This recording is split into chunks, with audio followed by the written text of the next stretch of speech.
A apresentação no Brinco de Ouro era dos 2 primeiros reforços, mas a coletiva, na tarde desta segunda-feira, ficou marcada pela grande participação do executivo de futebol, Lucas Drubski. Agora sim está encerrada a entrevista coletiva de apresentação do...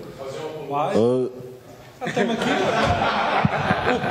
O preço que já está pago, já está incluído. Aceitando responder às perguntas dos jornalistas, Drubski comentou sobre diversos assuntos relevantes para a sequência da temporada. O principal deles, a busca por novos reforços. Tem uma ideia de planejamento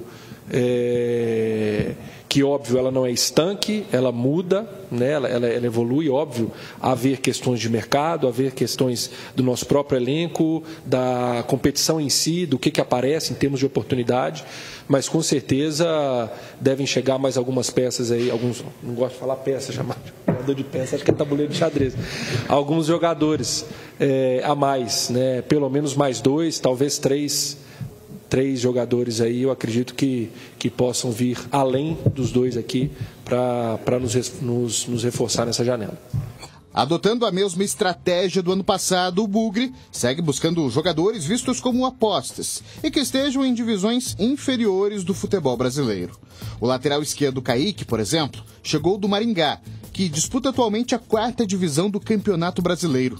O atacante Robinho, artilheiro do módulo 2 do Campeonato Mineiro, também está próximo de assinar com a equipe alviverde. Muitos jogadores hoje disputando competições em uma prateleira que não seja a de primeiro panteão no futebol brasileiro, uma Série A, uma Série B, esperando uma oportunidade para vestir uma camisa um pouco mais de peso, para jogar o futebol que ele já tem, mas que infelizmente hoje nós temos, eu vou ficar só em Série A e Série B, 40 equipes.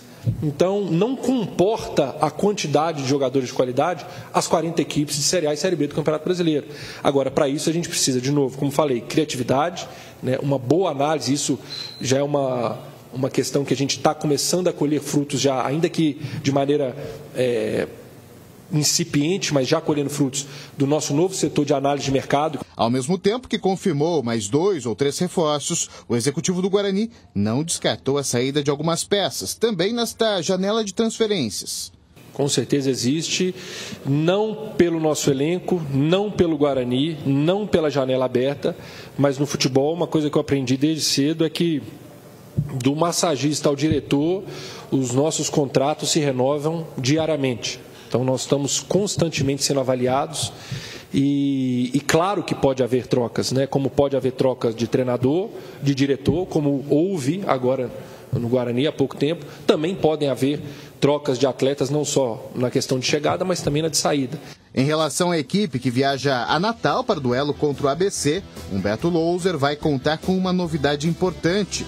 O zagueiro Alan Santos, que desfalcou a equipe nas últimas 6 rodadas, está recuperado e fica à disposição do treinador. Já o Meia Regis segue treinando separado do elenco e desfalca o Guarani pela 2ª rodada consecutiva. Guarani liberou Lima, volante, vai acertar com o Náutico. Uma opinião de vocês, Guarani não está contratando da maneira que o torcedor imaginava nessa janela, né? Trouxe aí os 2 jogadores que foram apresentados. Aliás, o Douglas Borges será o titular. O técnico Humberto Louser, ele está mantendo aquilo que ele prometeu na chegada. Ontem abriu o treino para a imprensa e não foi aquele engano que eu gosto, não. Ele fez um treino coletivo e permitiu que os jornalistas assistissem. Douglas Borges treinou no time titular. Será ele o goleiro. E aí, só quando ele foi para o treino tático, é que ele pediu para os cinegrafistas baixarem as câmeras. Só na hora do treino tático. Mas os jornalistas puderam assistir o treino tático. Então, parabéns a Humberto Louser. Não é isso que ganha ou que perde o jogo, né, gente? Tudo bem, o treino tático, olha, não filma, ok, beleza. Mas assim mesmo os jornalistas tiveram acesso ao treinamento. Então ele está mantendo aquilo que prometeu. Agora Lima, está correto liberar o Lima? Tá correto. Vai ser feliz em outro lugar. Agora, você falou o Borges vai ser o titular, então o goleiro? Vai. Eu não faria isso. Eu deixaria o menino Álvaro, que foi bem no jogo. Foi bem, mas no gol, não. O gol é uma bola defensável, mas num contexto geral mostrou personalidade, né? E acho que teria que dar uma sequência para ele. O cara tá chegando agora, não estava jogando, né? Então é arriscar demais. Agora, você tem essa informação ou é o indicativo do treino? Ele treinou com o Douglas Borges. Não, mas isso daí, em alguns momentos, o que eles fazem? Pega o goleiro que vai jogar, coloca no time de baixo, porque ele é mais pressionado, a bola vai estar indo mais. Contra o ataque titular. Mas tem também a informação de bastidor que ele será o goleiro. Então tá bom, se você tem informação, tá bom. Não é isso que eu faria. Eu deixaria o Álvaro. E você, CH? Falei isso ontem. O meu goleiro para a partida de amanhã é o Álvaro. O Álvaro merece uma sequência. Ele jogou, o que o Gleger está falando aqui, eu disse em tempo real. Eu acho que houve falha? Houve no gol. Foi frango? Não. E o resto, e o Guarani foi bastante fustigado. Em 4 outras oportunidades, ele para mim mostrou que está pronto. Então, eu manteria o Álvaro. Uma outra informação, essa positiva, é o Alan Santos. E sobre o Lima, não comentei, me perdoe. Eu acho que está certo, tem que deixar liberar, não tem espaço com o Humberto Louso, deixa ele seguir a vida dele. Pois não. Alan Santos já está recuperado. Guarani está embarcando agora, nesse momento, em Viracopos, direto para Natal. Alan Santos está junto, não começa jogando, mas estará no banco de reservas. É uma ótima notícia, até porque o Lucão não vem convencendo, né? E ele era o capitão do time, o Alan Santos, né? Era um jogador não vinha bem, né? Mas era um titular. E aí começa a voltar. É importante você contar com essas peças, né? Até para não ter improviso. Estava improvisando, por exemplo, o Alvarinho para jogar de zagueiro, né? Então, é uma boa notícia porque ganha mais uma alternativa, Humberto, né, Sérgio? A dupla Valber e Lucão, pelo menos para mim, não inspira confiança. Estou aqui arrebentando ninguém. Estou dizendo que não casou. Na minha opinião, ou um falha ou outro falha. Quando nós assistimos o Alan Santos jogando com o Valber, me parece que funciona mais. Para esse jogo ainda não vai ser uma realidade, uma troca de dupla aí, ou de alguma peça. Mas em breve eu tenho a impressão que o Alan Santos volta para o time titular. E a reclamação do torcedor é que o Guarani não fez grandes contratações nesta janela. Mas o Guarani não vai fazer loucura. O problema do Guarani é a questão do equilíbrio receita-despesa. Aí é o seguinte, qual é o motivo? Existe um débito tributário desde 1990, de 1990 a 2023. Vai custar R$600 mil por mês. São mais de 30 anos que tem que ser pagos. Tem que pagar em 12. 30 anos em 12. A dívida vai diminuir cerca de 70%. Tem a recuperação judicial. Vai custar R$300 mil por mês. A dívida vai cair 60%. Os impostos correntes vão custar R$350 mil por mês. São pagos, não são pagos desde 1990. O FGTS já foi pago em 4 vezes seguidas.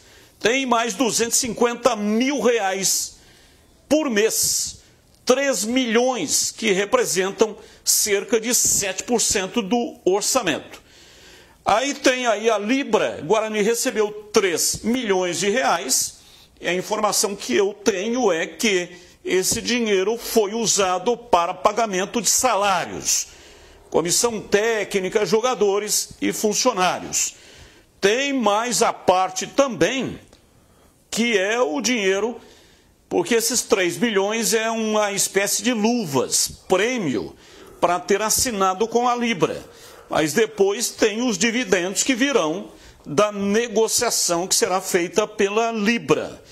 Então, nesse momento, é impossível, impensável, que o Guarani gaste aí um valor grande para a contratação de 4 a 5 jogadores.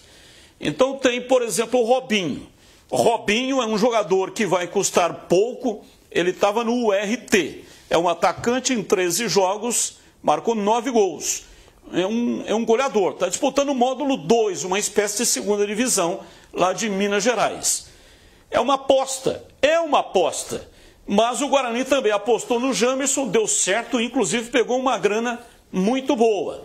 Apostou também no Yuri Tan, que estava disputando a Série A3 do Campeonato Paulista pelo Capivariano. Richard Rios. Richard Rios é outro, né, que estava encostado lá no Rio de Janeiro do Flamengo. E o Guarani não gastou nada e ganhou um bom dinheiro quando ele foi para a equipe do Palmeiras. Então, quando não se tem dinheiro, tem que usar a criatividade, e é isso que o Guarani está fazendo nesse momento. Quando surgiu a janela, eu me lembro bem num programa na Rádio Bandeirantes, que a torcida muito brava, querendo reforço. O torcedor não tem esses números, não tem o acesso que a gente tem na parte financeira, na parte administrativa. O Guarani está sendo preparado para o futuro. A torcida talvez não entenda isso, porque ela quer um time competitivo, ela quer um time brigando por acesso. É natural, não é a torcida do Guarani que é assim, todas são. Querem um time vencedor dentro do campo. Agora, para o futuro ser um futuro sorridente para o Guarani, ele vai ter que cumprir todos os requisitos da recuperação judicial. Isso é ponto 1. Fora tudo isso que você está colocando. E o maior reforço nesse momento é o Guarani continuar organizado, pagando os salários em dia, porque aí o que vai acontecer? O Drubski falou na entrevista coletiva algo que a torcida tem que parar e pensar. Tem muito jogador de futebol bom escondido por aí. E se o Guarani continua organizado, quem não quer vir para jogar num time que pague em dia e esteja organizado, Gleger? É verdade. Então aí vão acontecer outros Jamersons, outros Richard Rios, para que o Guarani possa pegar desse futebol desconhecido, vamos chamar assim, para trazer para uma realidade que é uma grande vitrine. Durante um período, a torcida vai ter que entender isso. Não sou eu que estou falando isso, eu estou querendo convencer ninguém. Essa é a realidade. É a escolha que o Guarani determinou para o seu caminho daqui para frente. Colocar o trilho ou o trem nos trilhos, para que no futuro possa acontecer um grande investidor, chegar no clube e de repente fazer uma possibilidade de SAF, para que o Guarani possa respirar. Porque você todo dia ter que trabalhar, pagar salário, tocar um clube de futebol com o juiz, o oficial de justiça batendo na sua porta todo dia, o clube fica absolutamente ingovernável. Eu quero o time competitivo, mas eu aprovo esse caminho, Batista. Eu acho que é um caminho sem volta. Agora. Eu também. E tem outro detalhe. Esse é o caminho e a base também. Né? A categoria de base também. Por isso que nós estávamos falando aqui agora há pouco do goleiro Álvaro, por exemplo. Porque você vê, olha, ninguém sabia do Álvaro. Quantos anos tem? 19, né? 19 anos. Aí o Guarani já tinha anunciado o tal do Borges aí, que estava de terceiro goleiro, encostado lá no Botafogo. Mas você enviou o menino, você viu a qualidade do menino? Então esse é o investimento. Agora, precisa dar oportunidade. Então eu concordo plenamente. Esse é o caminho para que você consiga pagar as contas, né? E para que você consiga amanhã ou depois colocar um dinheiro nos cofres. Esse é o caminho, não tem outro caminho. E outro investimento que o Guarani está fazendo é a troca da iluminação. Vai triplicar a capacidade de iluminação no Estádio Brinco de Ouro. Olha, vocês se lembram, eu venho falando disso há muito tempo aqui. Não só do Brinco, mas também do estádio da Ponte Preta Majestoso. É verdade. Jogo à noite é um negócio horroroso. Parece uma boate, ué. O Guarani que já cuida. Então, investimento em gramado e iluminação é fundamental para que o time possa desenvolver um bom jogo, né? É só no futebol brasileiro que essas coisas são secundárias. Só no futebol brasileiro. Que tem um baita de um campeonato. O campeonato da Série A tem 10 postulantes, por exemplo. Que lugar do mundo que tem esse equilíbrio? Só que não há uma exigência da CBF no trato com os gramados. Série A e Série B com iluminação. O Guarani está de parabéns. Gramado é uma mesa de bilhar. E agora com a iluminação legal vai ficar, nota 10. É isso aí. O Guarani contratou uma empresa chamada Nova Light. é a mesma empresa que fez a iluminação do Couto Pereira em Curitiba e está próximo aí, inclusive, né, de fazer a inauguração.